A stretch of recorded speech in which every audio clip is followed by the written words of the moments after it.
Alright, welcome back Under the Sea. It is turn 35, and this turn, and I suspect, unless we're surprised, the next one or two are more about planning, plotting, scheming, and macroing as opposed to going to war. But hey, what else is new with our strategy this game? Random events first. We lost a temple and 340 population, and we gained a bunch of unrest in another province. You'll notice, for the first time, we did not get any plague this turn. I hope that means it's over, but it could be hiding in a province that doesn't belong to us and come back into our provinces. Classic reinfection. So, yeah, that'd be shit. Let's hope it doesn't happen. Ice to Meet You has claimed the Crystal Throne. So, Team GC has their throne. Voice of Tiamat, interesting, got 1, 2, 3 gems this turn. Always happy. 2 more air. Not bad at all. And finally, with all of our luck scales, I was hoping for a hero before turn 35, but here he is, Z Akloz the Pearl Smith. Z Akloz is, I'd say, a relatively good hero because he has a little bit of diversity and special purpose to him, I suppose. He is basically a Pearl King as his chassis, but he gains different magical paths. In particular, he gives you fire access, which you otherwise do not have as Pelagia. So this is my fire access. He's also a high-level Astral Mage, and he has a 2 forge bonus. Now, using a hero to sit around forging items is an expensive way to forge items in terms of opportunity cost, but if he gives you access to magic you wouldn't otherwise have, could be pretty useful. What I'll say, though, is that good old Therados has lots and lots of access to fire, so my teammates have me covered in terms of items. What I think Ziakloz is going to do instead is at some point, first of all, he's just going to forge items while he's waiting around. But eventually, I think we're going to get him on land, we're going to get him a fire booster from Therados, and we're going to bootstrap into fire. I'm not sure how quickly we'll be able to do it. But if we go to, at some point, to Conjuration 6, which is only 1 level above where we are, we can get Flame Spirits, which will give us Fire 3 mages, which means we can introduce fire access to our 1 or 2 field armies when we eventually put them together. So that's a nice pickup, not immediately super mega useful, but it's something. I'm also in the business of now getting priests deployed across my territory, including some Holy 2s. Whatever, I'll do it later, which is going to give me an opportunity to start fighting back some of this Dominion. It'll be hard in these areas where the candles are very extensive, like 4 or 5 candles, but with a temple and some Holy 2s increasing the effective preaching level, eventually I should be able to get my lake back, which would be nice. So that's it in terms of like the turn itself. There's been no immediate response to Earthblood Deepwell, which is great. I don't want there to be an immediate response to Earthblood Deepwell. Gems are important. And our stockpiling continues. The big concern, I suppose, is I've been thinking. And when I get thinking, I get concerned, and then I start planning. The concern is that I think the elves are under too much pressure. The reverse at Formoria, where the elves no longer have like Team GC nailed down, means that Vanheim's rating is likely to be quite constrained. And it's only a matter of time, probably only a matter of turns, before Machaka, Agartha, Beratos put together another big stack, which is capable of directly challenging Tirnanog's capital defense. This is a problem, because the elves are the only things keeping Team GC and Machaka and co occupied. My second concern is I think there is a discrepancy in strength between Machaka, Beratos, etc., and the Ice team. And I say that because there's been some pretty horrible reverses in their war with the elves. Back in the late 20s, so about a year ago in game now, Niflheim lost a huge cluster of Nifl giants to the elves. And Team Cold has been constantly sparring with the most powerful element of the elves, which is the Vanheim, while Team Machaka have captured this territory and are now pressuring TNN, which is the soft underbelly. So if I was to describe the matchup, I'm concerned that Team Kris is out on top. Anyway, the key is I am concerned that the elves will fall, and thus the game will be in a position to escalate and potentially end before we get to do our cool stuff. And we have cool stuff planned, but we need time to accomplish it. And we're being really greedy, focusing all of our economy on infrastructure and research majors and site searching. We need time to have that pay off. So, the step now is to take pressure off the elves. And I think the easiest way to do that is to talk to Hinnom and Saramatia, etc., and get them to peace out with the elves.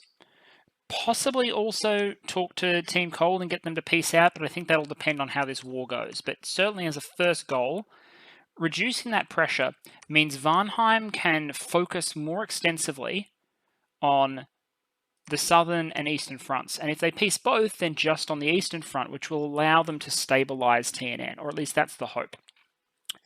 We don't need forever here. We just need long enough in order to allow us to continue to grow and be more relevant in and of ourselves. Unfortunately, that's going to take a good couple of in-game years. So, I've made those diplomatic advances. We'll see how they progress and whether or not we're able to get an agreement. I think then the suggestion is there another war that can take place? And I'm thinking that it is likely there will have to be a spoiler conflict against the game leader before the war against the elves is entirely concluded. And we're working out the logistics of how to do that now. The one thing we do know is that we'll need a lot more troops, and to that end, Atlantis is expanding out their armies, Therados is expanding out their armies, me, not so much, although I still have a majority with my Turtle Warriors. You can see Atlantis is recruiting heavily, Therados is just improving their curve as they get more Ghost production. I won't dwell unnecessarily on this turn. Final note though, Machaka and Co got bogused. So they're even more reliant than before on marching over my territory in Gnome Peaks, which is good. The other thing is garnets. So Machaka has garnets. Now, normally adding garnets to a national lineup is a huge deal. The difference is they have Beratos, which has Beridian Priests, so they already had as many Blood Slaves as they could possibly want as a team. Not a problem, but it does mean there is a great prize somewhere in that team's territory where one can get Garnet Amazons and break into Blood, which would be interesting. I don't think there's much else I need to note this turn. Therados is getting ready to gear up. It'll take them a while, but they're going to get a SC chassis geared up to take the throne, and we're expecting Hinnom to go in and storm Lanka probably this turn. Once that happens, I will tell you about the legend of Sparkles, depending on what the state of affairs is in turn 36. See you then. Okay, turn 36, we've got some lanterns. We went to construction too, so we can make Shambler skin armor. I'll talk about that province in a moment. That's an agreed movement. There were some random events, the worst of which was that there are vampires in this province. So, let's talk quickly about this exchange before I zoom out, because I'm a little bit salty because this is getting a bit ridiculous, okay? So, you'll remember I lost 234. And losing 234 cut the umbilical cord between the east and west bits of my empire, because I could no longer move through this province. So, I traded TNN, who are in a desperate war and looking for whatever they can get their hands on, for this province here. It's not very good. It's 11 income. It's kind of shit. They didn't find any gems in it, and it's been searched. So it's a pretty crappy province all in all, but we paid for it. And then 234 gets taken by a bunch of freaking vampires in a vampire count. 19 vampires, which we can't beat with the just the Turtle Warriors we have handy, not without losing a bunch of them. So we've been cut off again, after trading to not be cut off. It's almost like having misfortune scales in your land, even though you're a luck nation, can actually punish you. It's almost like I should speed up building those temples, you know? Money's tight, otherwise I'd be building way more temples than I am. Atlantis is going on a real temple, is going on a little bit of a temple build binge, at least in all their forts, and they're talking about doing the like they have here, the non-forted provinces as well, just to provide a little dominion pressure on our border with Beratos and Machaka. So yeah, so far as random events go, like, that's not great. We also didn't find any magic sites through any of our mechanisms, including a god site search and a Voice of Tiamat cast. So there's that. God's going to continue searching for a little while, but I have to time when he's coming home.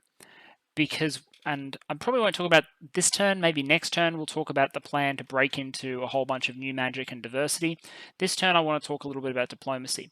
We're pretty confident now of a couple of things. Firstly, we'll get peace between Hinnom, Saramatia, and the elves. Pretty much all but agreed.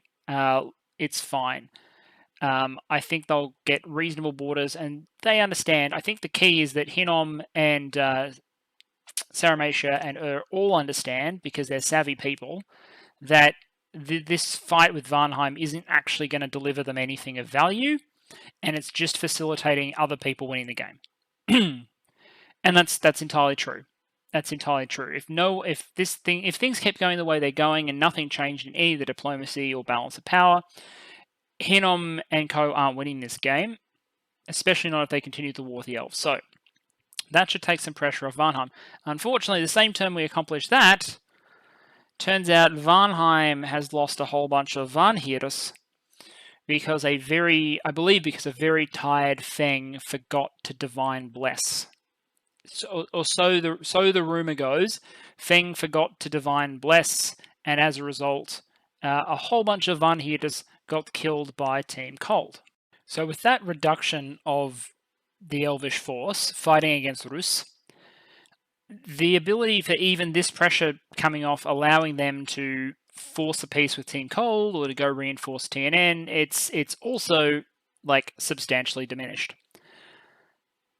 So, all we ended up really accomplishing is partly compensating for military developments, which is a little disheartening. But you have to tell yourself that if we hadn't done that, then Vanheim would be even worse positioned, and the elves would be even less well placed to continue to defend themselves against Machaka, Beratos, etc. So yeah, that's disheartening. What I think is going to happen at this point is either Machaka is going to turn on Team Cold before this war is over, or Team Cold's going to turn on Machaka before this war is over. And my read is it's more likely to be Kris turns on GC, then GC turns on Kris, and that's just because their position is better. I think they will switch sides as soon as they are confident that they can take TNN, and thus put TNN out of the fight. Which would be a problematic read. That being the case, we have to prepare for a conflict. Now, that conflict could be, we could still be attacked, so it could be with either with Team GC or it could be with Team Machaka Beratos.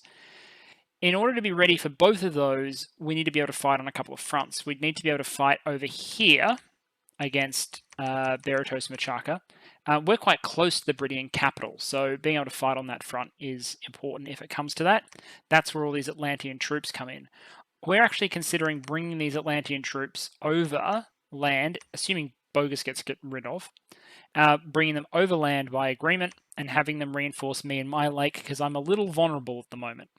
And I need to build up forces that are able to fight, at least in my local area, either against the Pangean capital here, the Machakan capital here, or against TNN here. All potential areas of engagement. In order to get that done, actually, no, I won't talk about getting that done. I'll save that for turn 37, which is when we'll reflect on what the plans are now. But you'll start to see what I hope the Pelagian military becomes begin to take shape in turn 37. Until then, just lament the random events, praise Bogus, and lament that as soon as we take diplomatic pressure off the elves, there's a gigantic battlefield reverse because someone is tired, makes a mistake they wouldn't ordinarily make, and as a result, 50-something Vanheers are apparently dead, if the elves are to be believed. Good of them to tell us, though. Anyway, that's a somewhat somber turn 36. We're back in turn 37. All right, 37. Great Sage has claimed the Silver Throne in the name of Incredibly Civilized, the Rock, the Man-Eater, the Unmoving Master. That brings the throne count to 2 thrones for Agartha, 1 for us, 1 for Pangaea, and 1 for Hinnom, which is the one that was claimed this turn. I actually suspect 1, 2, 3, yeah. Team Kris hasn't claimed all of their thrones. So there's one that they have in their territory that we're not fully aware of yet. So we don't know how many points they're on. They're either on 6 or 7 if you're keeping count. And you'll remember you need 10 to win the game. So the difference between a 3-pointer and a 2-pointer can become relevant if you get both 3-pointers. Otherwise, the requirements are indeed the same. 1, 2, 3. And I believe this is under Niflheim and Pangaea's collective control. The big development, obviously, this turn was that the elves appear to be in quite rough shape, despite our diplomatic intervention. You can see this war is now pretty much over here. Inarime is broken by Rus, and over here on TNN, you've got a Machakan army that looks capable of breaking these fort walls. The army consists mainly of lion warriors, even though it's 230 units large. Now, they haven't broken the walls immediately, but TNN's got to be nervous with that number of Machakan sacreds. If that falls, then I think we're going to see a change in diplomatic relations between Team Kris and Team Cold at some point. Might be too early for that. I don't know what their timing is, but I certainly would be worried.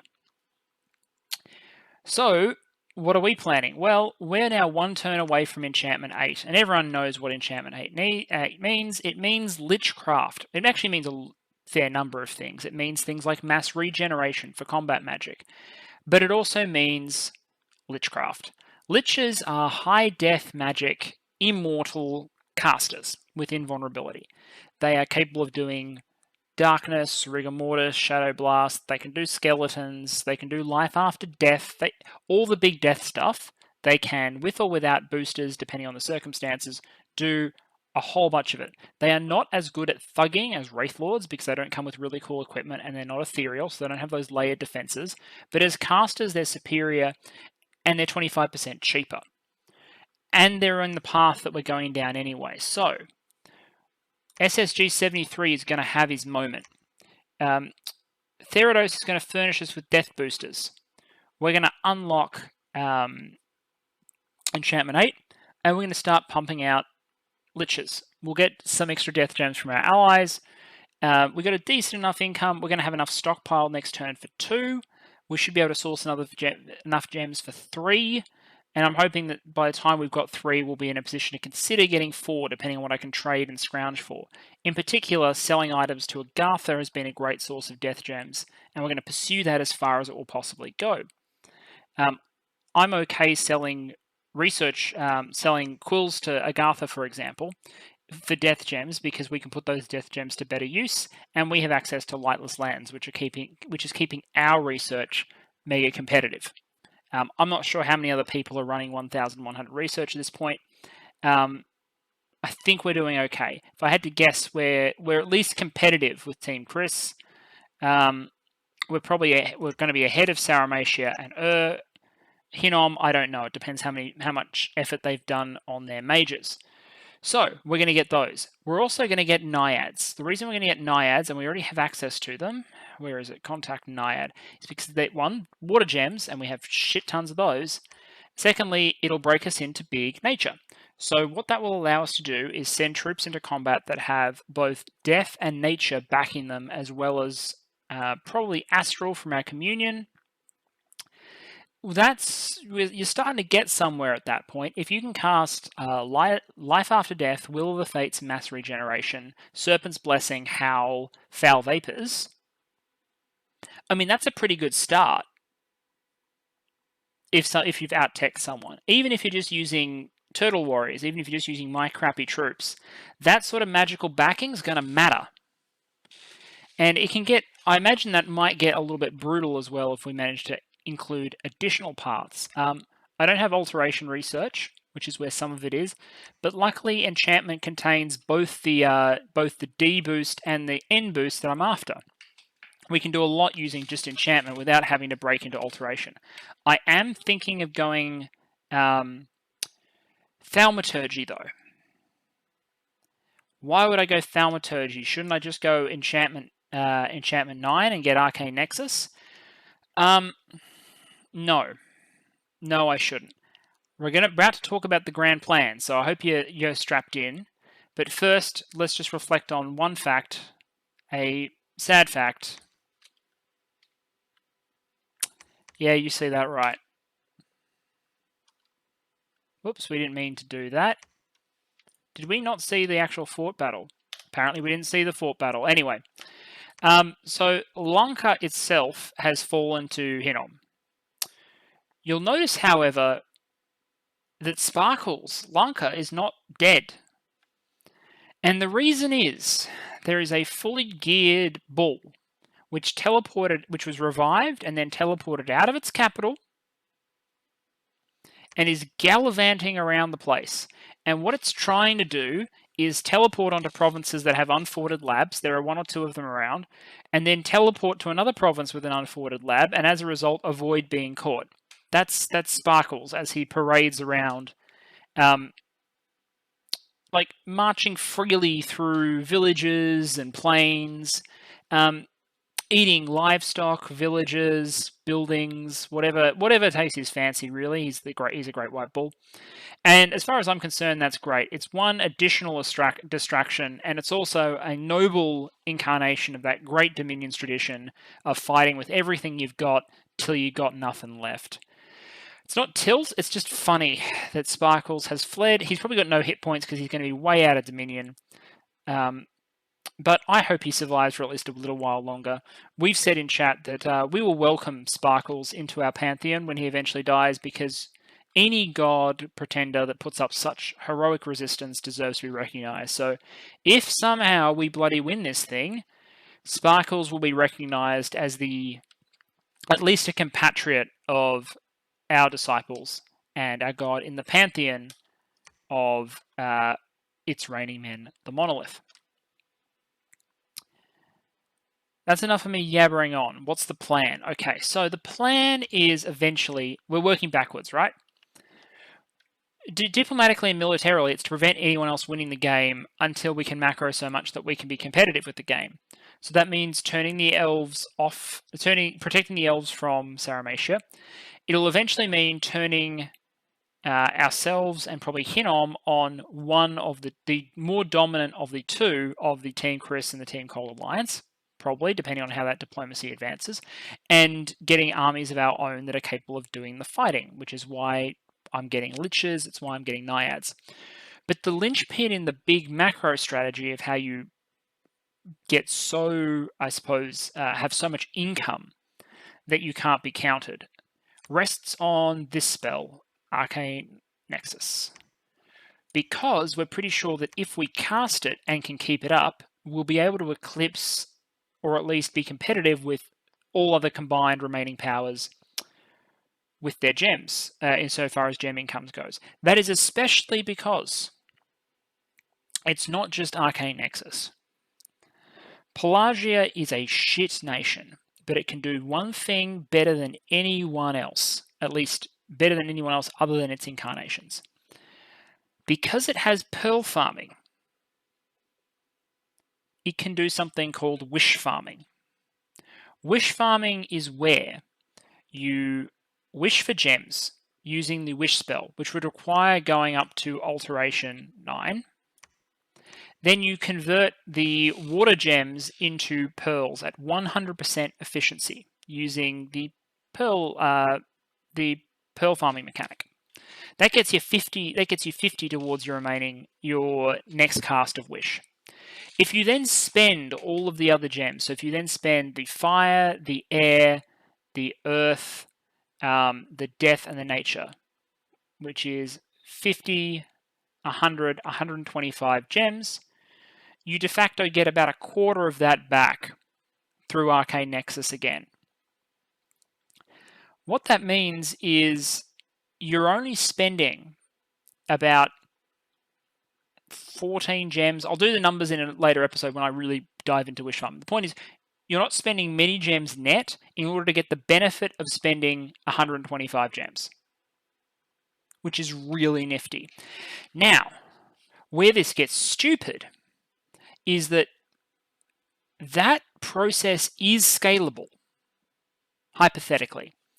You can have one wish caster casting wish for gems, and essentially, as long as you have at least a little organic water or pearl incomes, that's enough to fuel the process and turn a reasonable profit. And by reasonable profit, I mean a big profit every turn. If you're willing to take a break and summon a sufficiently strong Astral Mage and get the right boosters or empowerments on that caster, you can double that income. And you can use that additional income, if you save up a bit, to get a third wisher and a fourth wisher and a fifth wisher. It gets harder after about the third because you run out of things that you can summon that are good at wishing.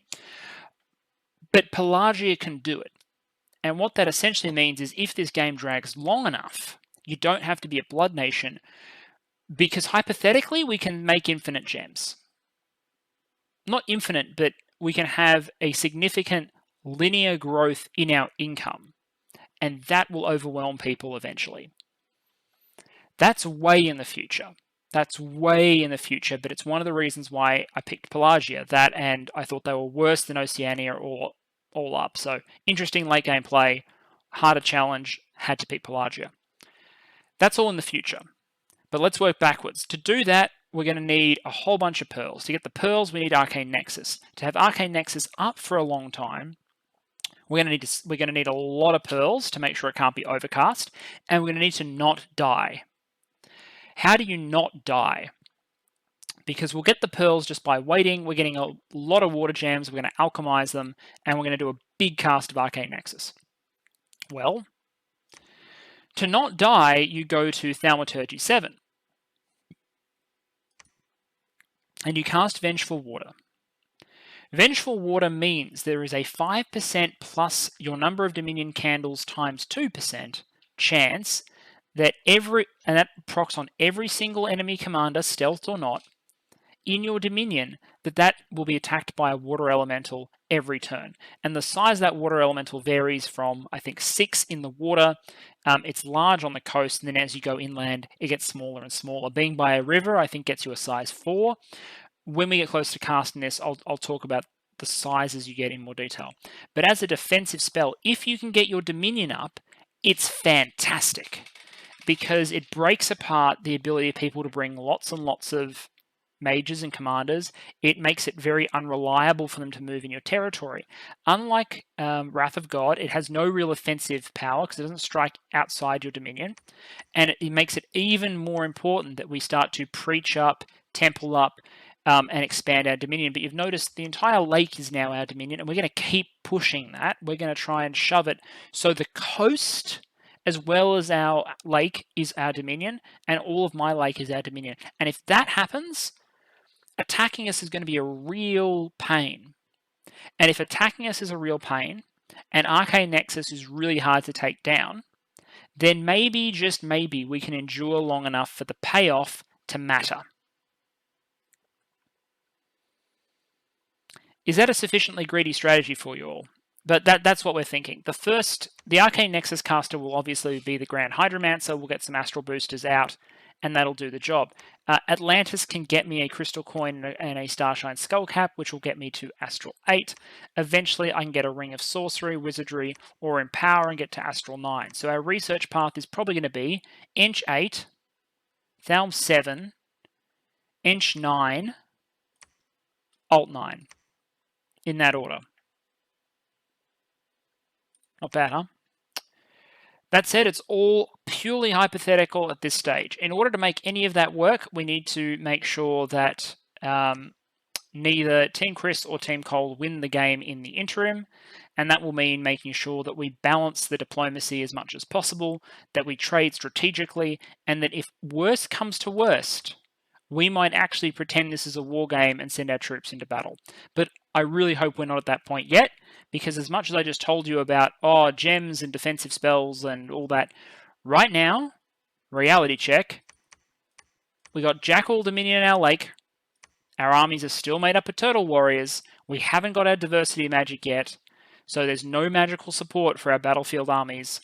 We've got nothing. At this point, we've got nothing. But we're getting there. The addition I will say is, as well as that strategy on how I'm building my army, brief mention of what's happening with the other two's armies. The intention is for Atlantis to build probably 2 stacks of field army, which will be mixed Coral Guards and Deep Ones with magical backing, and then build up a reasonable collection of Basalt Kings that Theridos can equip and thug out. And those Basalt Kings will function as the screens that defend our army and advance along its flanks in order to prevent it falling victim of battlefield wipe traps and things like that. They'll serve a screening role. Theridos is getting into the is going to get into the Telkeen game, which I think is going to be really, really cool. Telkeens are fantastic summons for their cost. We do have the water. We're going to need water gems for a lot of things, and we're trading for them even though our income is stupendous. But getting him some Telkeens will really secure his ability to fight. He's also, because he's going Conjuration and to get the Telkeens, will also be able to aim for the Elemental Royalty. With the ability to forge Staves of Elemental Mastery and Ultimate Smithing Minion having a whole bunch of Elemental Paths, it's entirely possible that he'll get access to things like the Air Queens, which would give us additional mobility and ability to fight on land. Basically, we want to be able to play the heavy thug / SC game in order to make up for the fact that our armies will be fairly mediocre, and then we want to rely on Vengeful Waters for defense. That's our plan. That's turn 37. What we're probably going to do over the next couple is try and rejig the diplomacy of this conflict a little bit further. We'll get our diversity picks like the Lich and the Naiads and whatnot out and ready to go so we can move if necessary. We'll start putting together some Shambler Skin armors so we can take some Pearl Mages on land if we need to. And then, once we know exactly what the target's going to be, we'll start advancing our military contingency plans. I know this has been a very quiet game of Dominions. It's been a game of watch, wait, and tweak the global balance without going to war. But honestly, as much as I would like that to go on for another 20 turns would be great, somehow I don't think we're going to get that, because I think the other players know exactly how this works as well. And I wouldn't be surprised if Team GC or Team Kris attempt to run at the win relatively soon once the War with the Elves starts to slow down. Anyway, thanks for joining me. That was turn 37. I'll be back soon with turn 38. Cheers.